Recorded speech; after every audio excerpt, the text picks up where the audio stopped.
It's like, who wants to be assessor? It's a terrible job. You're associated with taxes. It's like, no, it's like, this is a great job.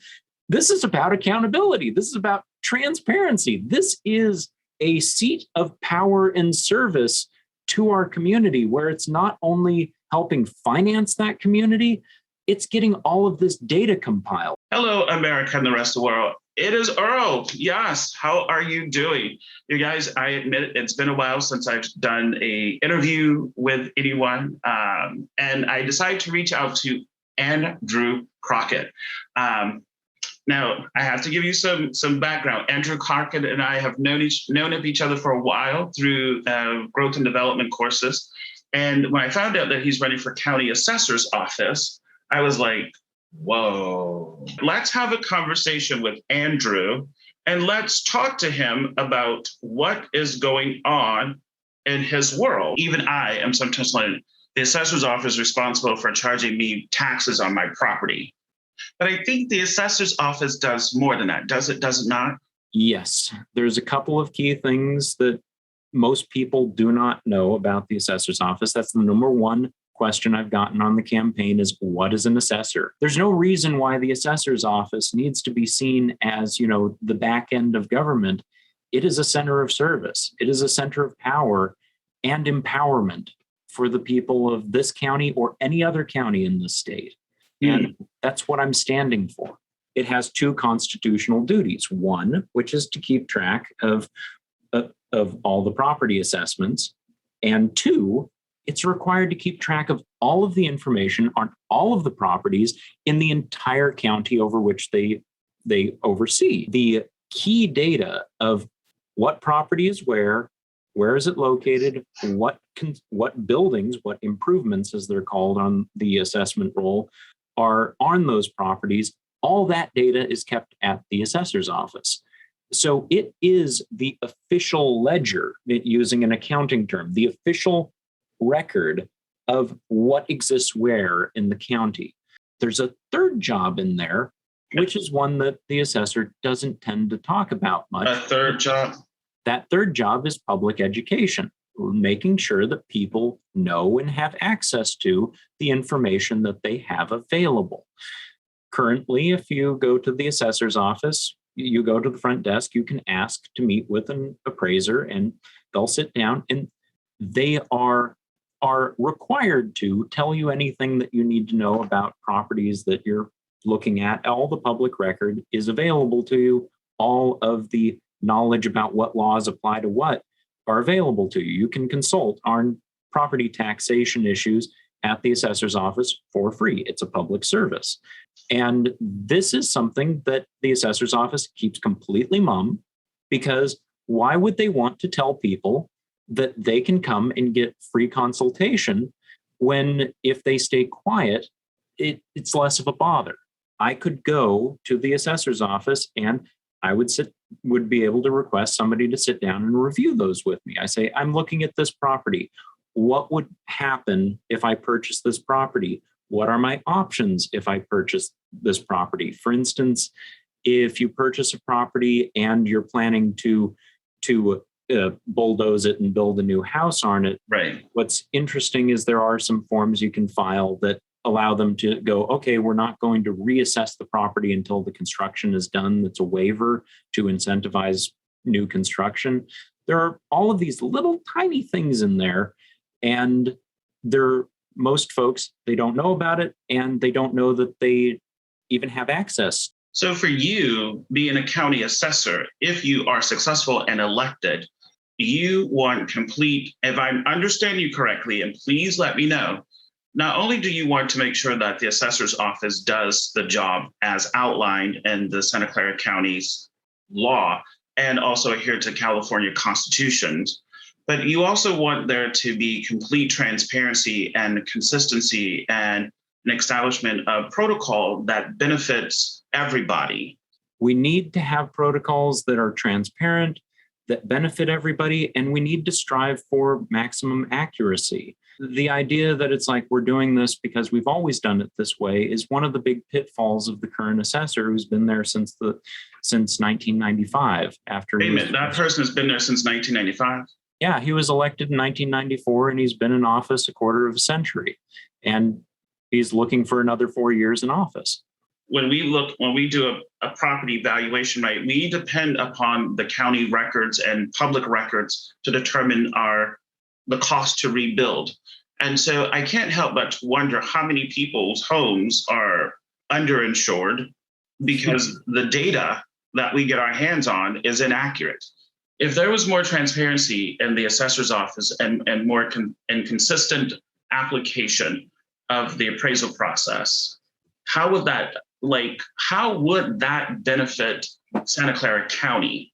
There's a couple parts to this because you talk about transparency. One of the first things about the assessor's office to make it transparent is to make sure people even know it exists, because that's one of the interesting things about the current assessor is it's like with the courtesy service of, basic consultation on property tax, that is available. It's for free. We pay for it with our tax money, whether income, sales, or property tax. And that's available to you so that you can reconnoiter the situation. But if you don't know that that's available, there's no way you can take advantage of it. And likewise, when it comes to appraisals, there's not a lot of explanation of it's like, why are you doing this way? Like, for instance, I was just out on a neighborhood walk and a new neighbor has moved in. They built a new house. And I was like, oh, welcome to the neighborhood. And they said, yeah, it's like, we just moved in. We got certified from the city of San Jose this week. We're moving in our stuff. And I said, that's great. I'm running for Santa Clara County Assessor. And then he goes into this long explanation of this ordeal with the assessment and appraisal of his property. And it was interesting because I listened to him and I pointed out all of these little pitfalls in the system. And what was going on was, he had to learn from scratch what to expect, because he was just expecting it would be a way that, people assume it should be a certain way. And then that expectation was thwarted. And then he had to learn stuff from scratch. And you had the assessor's office actively trying to avoid an appeal of their assessed value. It's like, okay, we made this assessment on your property. It's inconvenient to have you appeal that value because that creates a lot of paperwork on our end. So there was this interesting thing where he was telling me about his interaction with the appraiser who had appraised his property. And it was all of this, rationalization, justification of why it was the way it was without any, indication that, well, if this isn't working for you, we have this process called appeal, which allows it to be looked at by several appraisers to ensure that the value is accurate. That said, you have that right, and you should by all means exercise it. This is one of the things I look forward to doing on social media, is doing a whole bunch of little videos talking about these different things the assessor's office does in California. And I hope that not only benefits people here in Santa Clara County, but statewide, because the assessor's office is the most important race no one's ever heard of. I had no idea that, I don't even know if most of my real estate friends know that, you can go into the assessor's office and request a conversation with an actual appraiser. I don't even know if most of my real estate investor friends even know, that they can do that. Because typically it's kind of like, what it is what it is. But now to hear you say, like, no, you can actually request an actual sit down conversation with an appraiser, I think that makes a huge difference. I've always been a numbers nerd. It's like, I like structure. I'm a CPA and financial analyst. So the assessor's office, it's a place where that sort of thing is rewarded as a virtue. It's part of the reason why I applied to work there a decade ago. And I worked there for 2 years. And I became a certified appraiser. And it was a place where you had all these brilliant appraisers who knew what they were doing. You had all of these incredible human beings that had honed their craft, and they weren't being trusted by the management. They weren't being empowered in what they were doing. I had to take a bookkeeping course back in 2010 so that I could manage my sole proprietorship.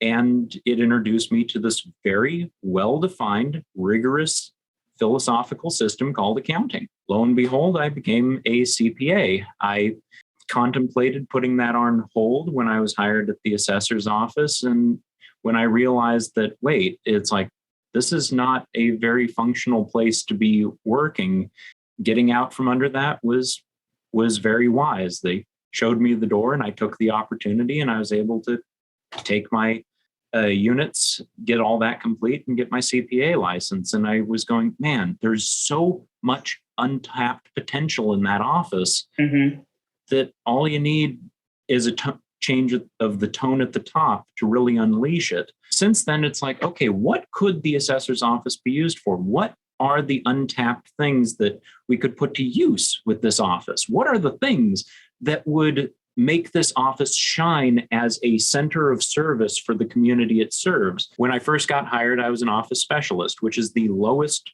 position that isn't an intern in all of Santa Clara County. I was hired as that to work the mail room at the Santa Clara County Assessor's Office. So I opened mail, distributed it, and I also, all the letters that went out to people, I used the big old honking machine and got all those letters folded and packed. And in just the 9 months I was there as an appraiser, favorite part of the job was going up front when somebody called and had questions at the front. I was able to help folks with estate planning. It's like, okay, you fill out these forms to inherit it this way. You do it this way if you want to sell it. And it's like just giving them options. It was so wonderfully gratifying to be of service to people. And one of the things that happened was sometimes I'd be called up and it was a realtor, who was looking for research on a property they were selling. And I was giving them all the information and they said, "You're incredible." Most people, it's like, I've dealt with a lot of appraisers here, and they mostly come up and their main intention is, what do I need to say to make you go away? And I'm there going, okay, what is it this person needs that I can provide them so that they're in the best position to act rationally, to act well on behalf of themselves and the clients they serve? So I was there to be of service. And this resulted in, just over that 9 months, I developed a fan base of realtors who, whenever they came in, they would request me by name. Why would you give up your job where you're at now? Because once you get elected, I assume this would be full time. Oh, I would love to be able to do full time this sort of public service, public education, and advocacy for making the system that we have really be fine-tuned to people's benefits. I mean, there's so many great opportunities to have the tax system be transparent in a way that we haven't been able to do so before. Like, here's an example. Now that we have this incredible technology at our fingertips, this data, I'm a financial analyst. Data analyst is my day job. If we wanted to do something where when you paid your taxes, like your property taxes is a block, and then you have all the little parcel taxes and bond measures tacked onto that, that block goes into, a big question mark for most people, a black box. There's no reason for that. We could go, wow, it's like, okay, we've received this person's tax payment. It's $8,000 on this property. And after the fiscal year is completed, we could allocate our budget back to that amount and give you a personalized receipt showing how your money was spent. And this is available to us with modern technology. We couldn't do that type of data analysis when the incumbent was first elected, for example.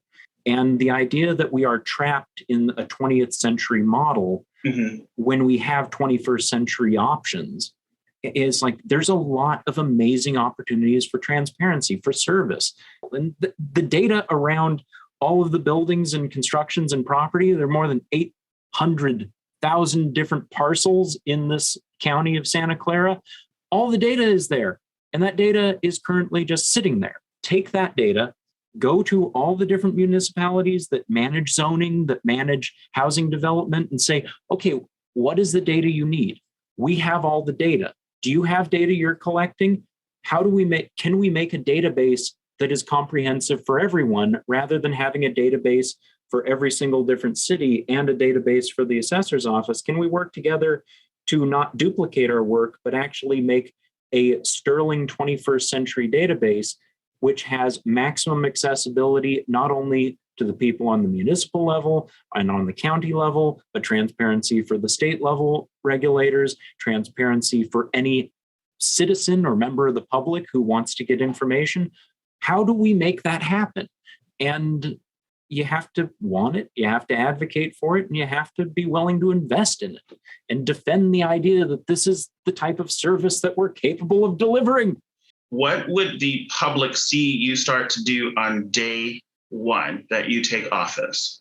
Restoring confidence that the management and the labor in that office are on the same page. Because this is one of the things that is the biggest blockade to making advancements. So you want to invest in the staff that's already there so that they are more empowered to deliver on that which makes a difference for people and live up to the expectation of the assessor office as it is currently written. I want to live up to the standards, and I want everyone who works for the assessor's office to know I have their back 100%, and I'm willing to act on that commitment of me recognizing their humanity. Unlike so many other legislative positions where legislators vote on things and then other people implement it, this is one of the rare opportunities in voting period where you get to vote on somebody who isn't going to be just simply writing laws or things like that, but actually acting on managing the community that is this office and making sure that every single person knows that they are a indispensable part of this mechanism, delivers this service, and making sure that they are empowered to speak when they see things that could improve the office, rather than right now where it's like, I don't want to say anything because if you stick your head out, it gets chopped off. Right now, that's the way it is.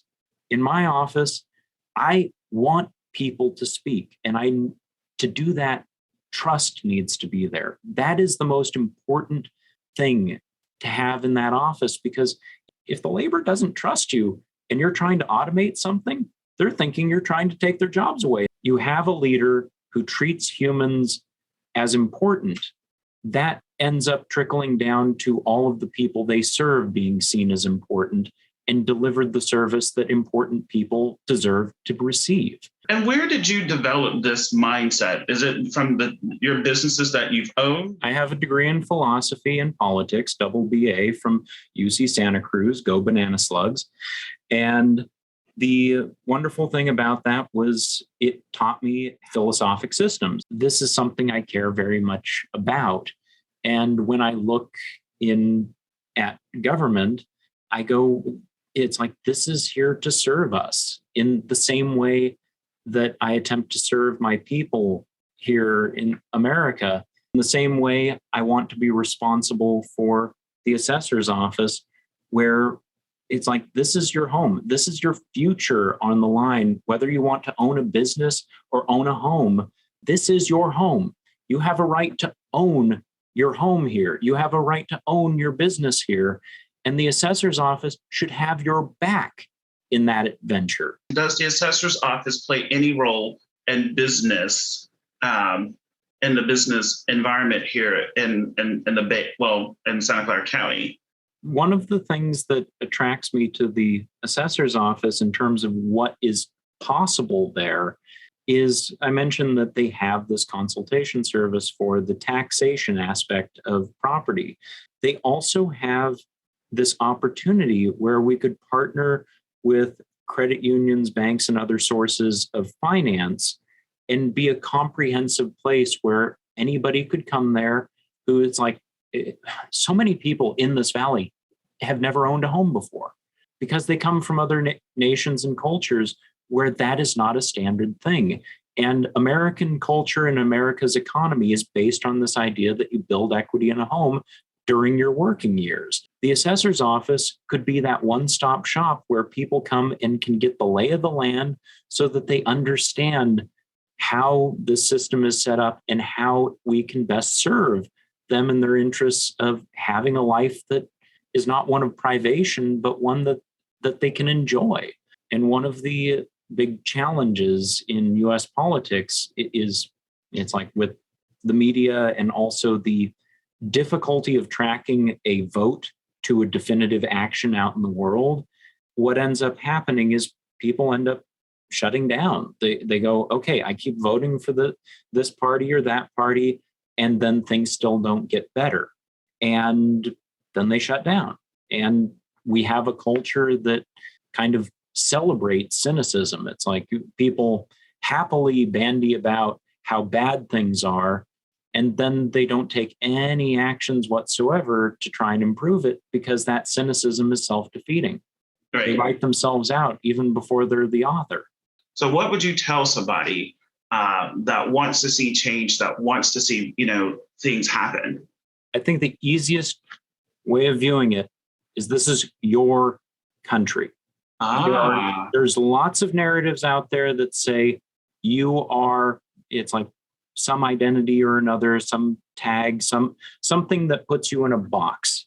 Mm-hmm. And it's like sometimes people even use the box of it's like citizen or undocumented. They try to tear us all apart according to these categories. And really what it comes down to is you and your relationship to whether or not this is yours. This nation is yours.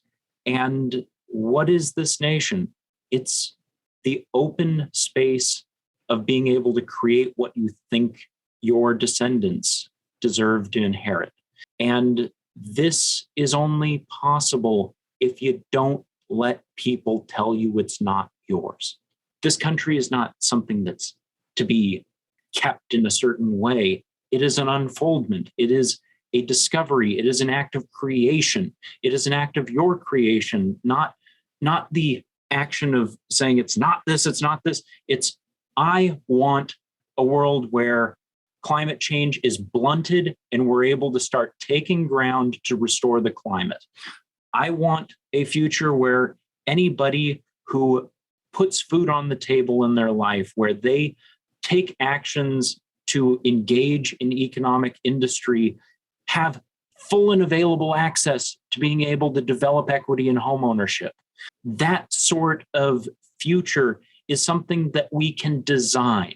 And folks will tell you that, oh, it's too big. No, it can't be done. I sit here as a historian telling you it has been done many times.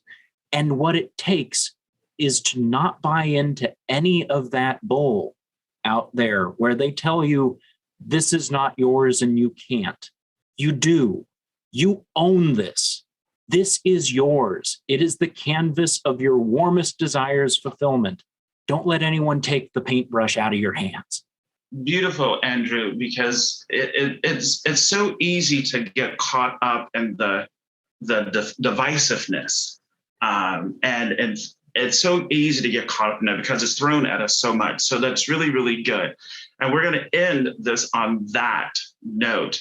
And you guys, please reach out to Andrew if you have questions. If you're in Santa Clara County, California, whatever part of the Santa Clara County it is, because it's a very big county, right? You want to contribute and you want to be a part of a new way of being as far as government is concerned, a government that's transparent, a government office that is reaching out to the community, a government office that is interested in increasing the home ownership in the state of California, then reach out to Andrew, because I know for a fact that he will deliver on what he is saying. How do I know? Because we've gone through some of the same training and development that has stated that when we say something, that's what we mean. With that being said, you all, Andrew, thank you so much for taking time out to do this. Not expecting you to like lay it out the way that you did. And I'm really flattered and just like, wow, dude, like you were made for this position. Oh. You were. So with that being said, you guys, I'll talk to you later. Bye.